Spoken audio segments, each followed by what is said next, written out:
عندي بعد كده جمهورية رواندا، سهلة برضو ما فيهاش أي حاجة، من أسهل الحاجات اللي ممكن تجيلك هي رحلة حول العالم وهوية محافظتي.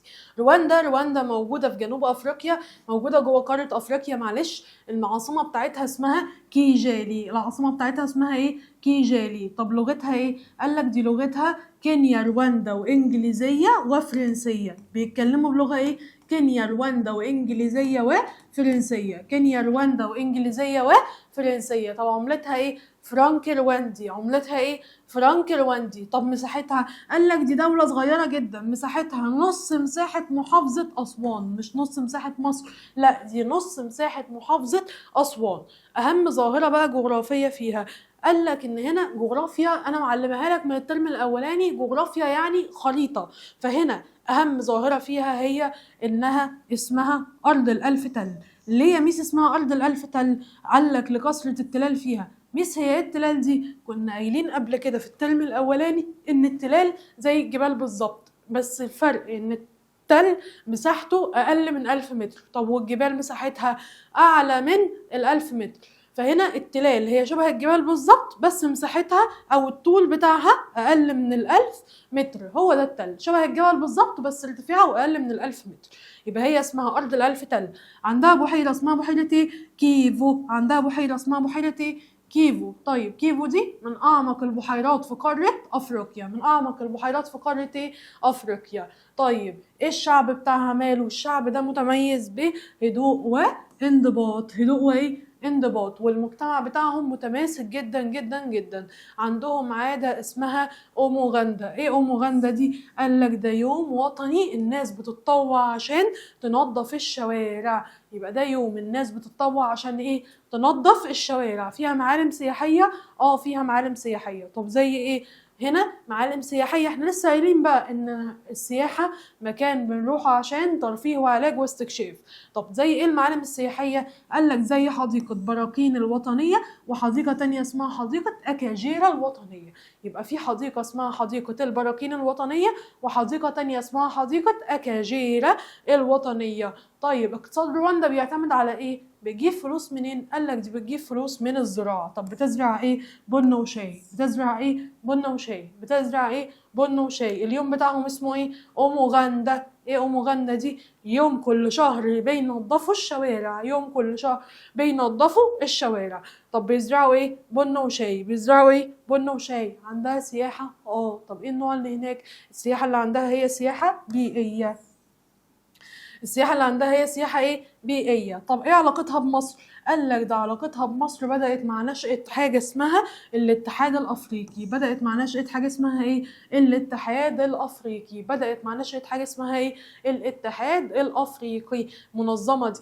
ودلوقتي عندها تعاون في مجال ايه؟ مجال زراعة وتعليم وصحة. ما عندها تعاون في مجال ايه؟ زراعة وتعليم وصحة. يبقى في تعاون دلوقتي في مجال ايه؟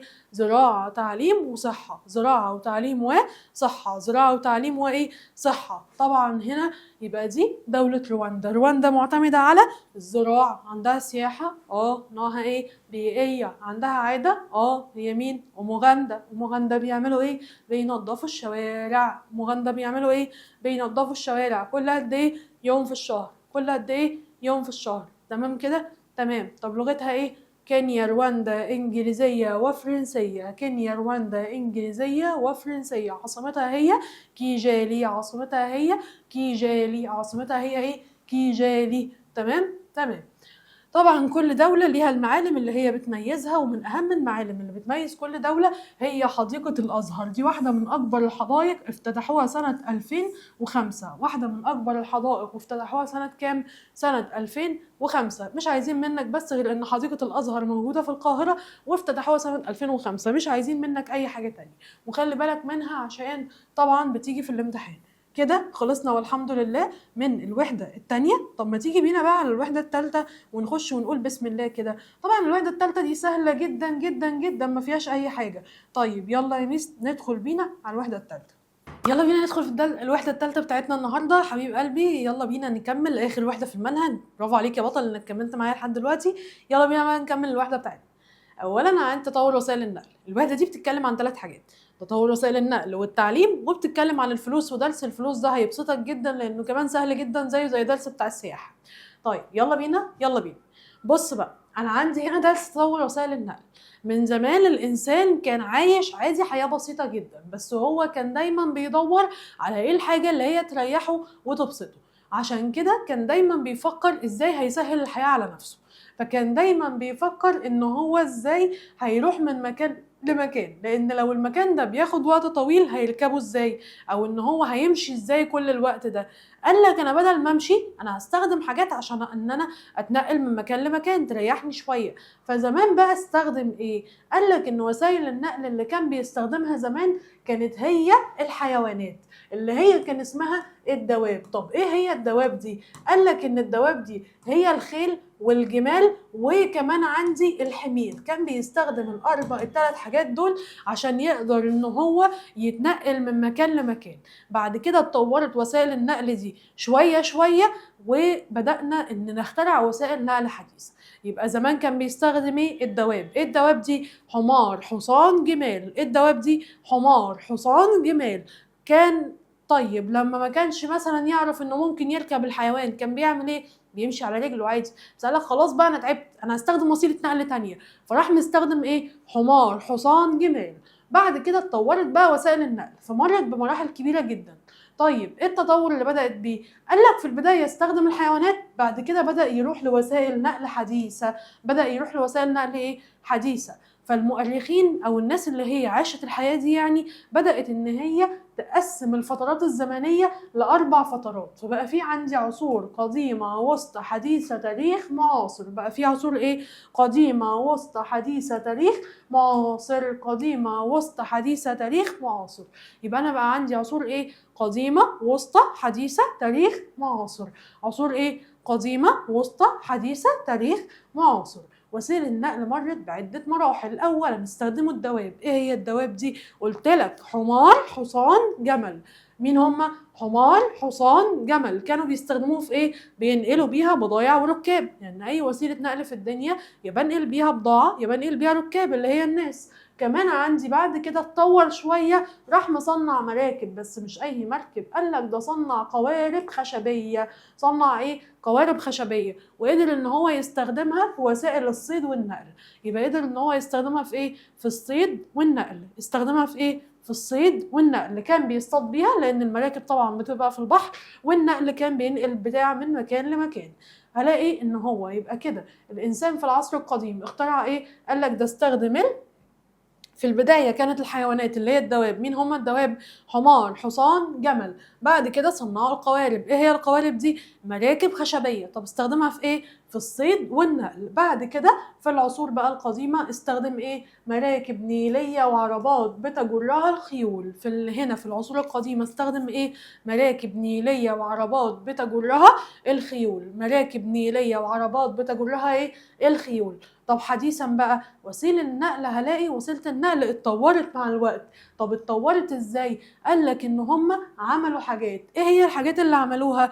اولا اخترعوا القطارات والسفن البخارية. يبقى اول حاجة اخترعوا ايه؟ قطارات وسفن بخارية. بعدين عندي اخترعوا اتطوروا شوية فمخترعين سيارات اللي هي العربيات. بعدين اتطوروا شوية فراحوا اخترعوا الطائرة. اخترعوا ايه؟ الطائرة. وبعدين اخترعوا الترام والمترو. طب ليه اخترعوا الحاجات دي؟ قال لك ده لتلبية احتياجات السكان. يبقى اخترعوها ليه؟ لتلبية احتياجات السكان. لتلبية احتياجات مين؟ السكان. يبقى تاني حديثا اتطورت وسائل النقل بان هم اخترعوا ايه؟ اولا قطارات وسفن بخارية. قطارات وسفن بخارية. بعدين اخترعوا سيارات طيارات والمترو. يبقى حديثا اخترعوا ايه؟ قطارات والسفن البخارية سيارات طيارات وترام ومترو. وترام ومترو. طب ليه اخترعوا؟ عشان تلبية لاحتياجات السكان. يعني احتياجات السكان ايه؟ هو عايز يتنقل من مكان لمكان. هنخليه يتنقل من مكان لمكان ازاي؟ بالترام والمترو. طب ما هو ممكن يمشي بالعربية عادي. هقول لك هو الشعب كله معاه عربيات؟ لا طبعا مش كله معاه عربيات. فهنا الترام والمترو كان بينقل الناس، ما زال بينقل الناس بشكل يعني ايه؟ بياخد عدد اكبر من الركاب، وهلاقيه ان هو بيمشيهم بشكل اسرع. طبعا العربيات بتكون ليها طريق، والترام والمترو برضو بيكون ليهم طريق معين. يبقى كده ده كده حديثا. طيب دلوقتي بقى قال لك ان هنا طبعا الحاجات دي كلها كانت حديثا، اللي هي في العصر الحديث كان الانسان متطور شويه. طب ماشي، في العصر بقى اللي هو اتطورنا اكتر واكتر فبقينا بنعتمد على حاجات تانية. طيب بقى عندي ايه؟ قال لك ان دلوقتي بقى في مرحله جديده بتعتمد على التكنولوجيا والذكاء الاصطناعي. في مرحله جديده بتعتمد على التكنولوجيا والذكاء الاصطناعي. طب زي ايه؟ اولا زي سيارات كهربائيه، والسيارات دي صديقه للبيئة. سيارات كهربائية يعني عربية بتشتغل بالكهرباء، وأكيد أنت عارفها لأن هي موجودة دلوقتي في معظم دول العالم، وهلاقيها كمان هتدخل لمصر قريب. يبقى أول حاجة السيارات الكهربائية، ودي موجودة في معظم دول العالم اللي هي صديقة للبيئة، اللي هي طبعا في الدول المتقدمة. العربيات دي بتعتمد على إيه؟ بتعتمد على التكنولوجيا والذكاء الاصطناعي. العربيات دي بتعتمد على إيه؟ بتعتمد على التكنولوجيا والذكاء الاصطناعي. طيب في قطارات سريعة، طب زي ايه؟ قطار كهربائي سريع. في قطارات سريعة زي ايه؟ قطار كهربائي سريع. زي ايه؟ قطار كهربائي سريع. زي ايه؟ قطار كهربائي سريع، اللي هما بيدخلوه دلوقتي بتاع ده واحدة واحدة، وموجود دلوقتي في اسكندرية بيبدأوا ان هم يركبوه، وطبعا موجود ما بين المحافظات. طبعا يبقى هنا عمل القطار السريع زي ايه؟ قطار كهربائي سريع. زي ايه؟ قطار كهربائي سريع. طبعا هنا لما انا طورت وسائل النقل في الوقت الحالي، كان الهدف منها ان انا بحقق مصطلح اسمه نقل مستدام. ويعني ايه نقل مستدام؟ قال لك النقل المستدام ده يعني لما الاقي كلمة مستدام، مستدام جاية من كلمة دائم، ولما الاقي كلمة دائم معنى كده ان انا عايز حاجة صديقة للبيئة. اشمعنى يا ميس صديقة للبيئة؟ هقول لك لان العربية دلوقتي اللي شغالة بالبنزين وبالغاز الطبيعي، مع الوقت مش هيبقى فيه ولا بنزين ولا غاز طبيعي، فانا محتاج حاجة تعيش معايا على طول. فلو انا محتاج حاجة تعيش معايا على طول، اذا ان انا هستخدم حاجة صديقة للبيئة، لان اللي جزء من البيئة ما بيخلصش. مثلا الشمس مش بتخلص، المية مش بتخلص، الهواء مش بيخلص. فاذا هنا النقل المستدام ده نقل صديق للبيئة، عشان كده هو مهم. يبقى انا استخدمت الحاجات اللي مش بتلوث البيئة زي السيارات والقطارات الكهربائية السريعة. ليه؟ لانهم اصدقاء للبيئة. طب الهدف منها ايه؟ ان انا بحقق مفهوم اللي هو النقل المستدام. طالما لقيت كلمة مستدام خلي دماغك معايا، طالما لقيت كلمة مستدام يبقى دي حاجة صديقة للبيئة. طالما لقيت كلمة مستدام يبقى دي حاجة صديقة للبيئة. عشان كده النقل المستدام ده بيعمل ايه؟ هنا بيقلل التلوث، بيقلل تلوث البيئة عشان صديق ليها. كمان عندي بيوفر الطاقة، يبقى بيقلل التلوث ويوفر الطاقة. كمان بيحقق الراحة للركاب. يبقى النقل المستدام مهم ليه؟ عشان بيقلل التلوث ويوفر الطاقة ويحقق الراحة للركاب. بيعمل النقل ده بيقلل التلوث ويوفر طاقة ويحقق الراحة للركاب. تمام؟ تمام. ده كده النقل المستدام.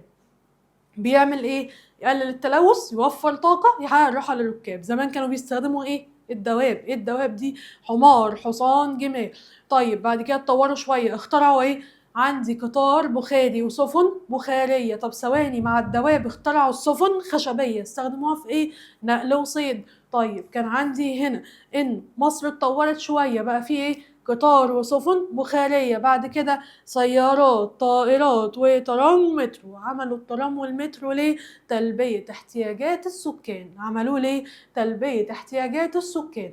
اتطورنا شوية فمبقيناش عايزين حاجة تلوث البيئة، عايزين حاجة صديقة للبيئة. طب اخترعنا ايه؟ قال لك اخترعنا سيارات كهربائية صديقة للبيئة، وقطارات سريعة زي القطار الكهربائي السريع. زي القطار الكهربائي ايه؟ السريع. طب النقل المستدام ده مهم ليه؟ بيقلل التلوث ويحقق الراحة للركاب، وكمان بيوفر طاقة. كمان بيوفر ايه؟ طاقة. طيب طبعا مصر بتعمل ايه عشان تطور النقل ده؟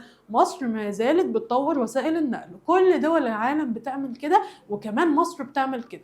طيب بتعمل ايه؟ اولا هنا هي طورت السكك الحديدية. ازاي؟ اولا تحديث القطارات، دخلت لي قطارات جديدة، ودخلت كمان عربيات جديدة. يبقى هي حدثت القطارات ودخلت قطارات جديدة وعربيات جديدة. يبقى أول حاجة تطوير السكك الحديدية. تمام؟ يبقى كده احنا عندي 3 أنواع من النقل، وممكن أكون شفتها قبل كده. عندك نقل ايه؟ عندك نقل هنا بري، عندك نقل بحري، عندك نقل جوي. يبقى هم دول الثلاث انواع من النقل، بري بحري جوي. مين هم؟ بري بحري جوي. البري بقى عملت ايه في النقل البري عشان اطوره؟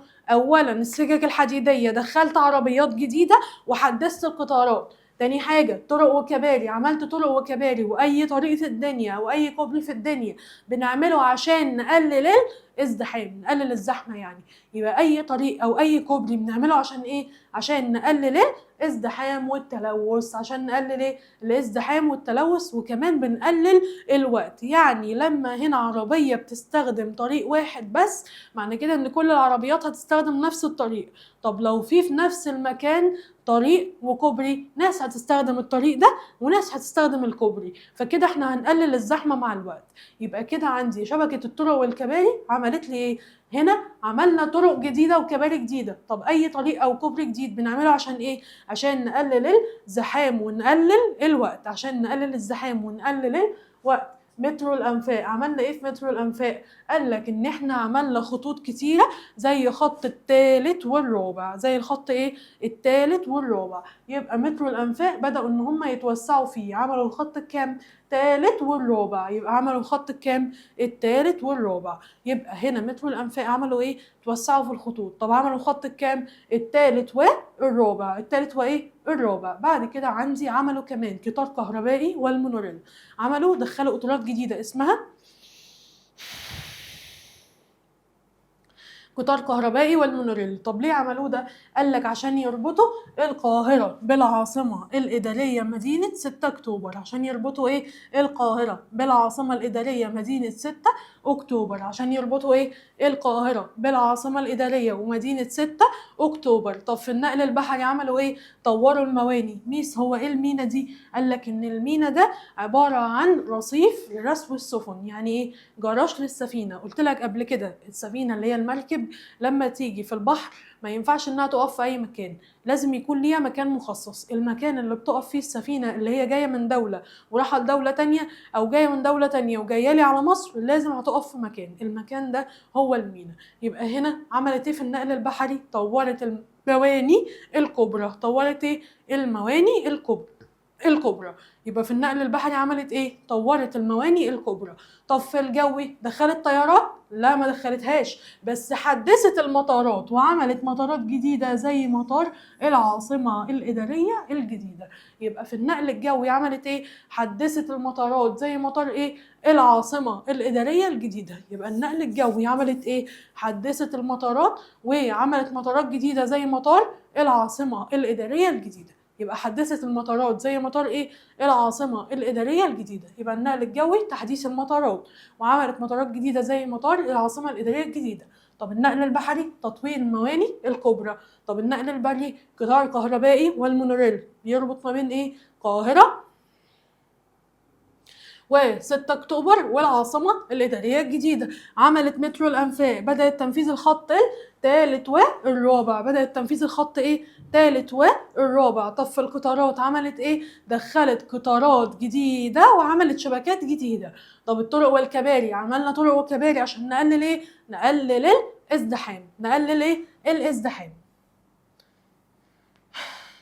طبعا هنا لما انا هطور وسائل النقل الحديثه دي، اقدر ان انا دلوقتي اقول ان وسائل النقل اللي عندي بقت اكتر سرعه كفاءه وراحه، بقت سريعه، بقت اقدر ان انا اتحرك بيها في اي مكان، كمان بقت راحه اكتر بكتير من وسائل النقل القديمه. تعال شوف الفرق ما بين القطر القديم والقطر الجديد. طبعا القطر الجديد مريح اكتر لان ده احدث بكتير من قطر بقاله 200 300 سنه. فحياه الانسان كمان سهلت حياه الانسان بشكل كبير جدا، عشان كده وفرت الوقت والجهد في ان هي تتنقل من مكان لمكان.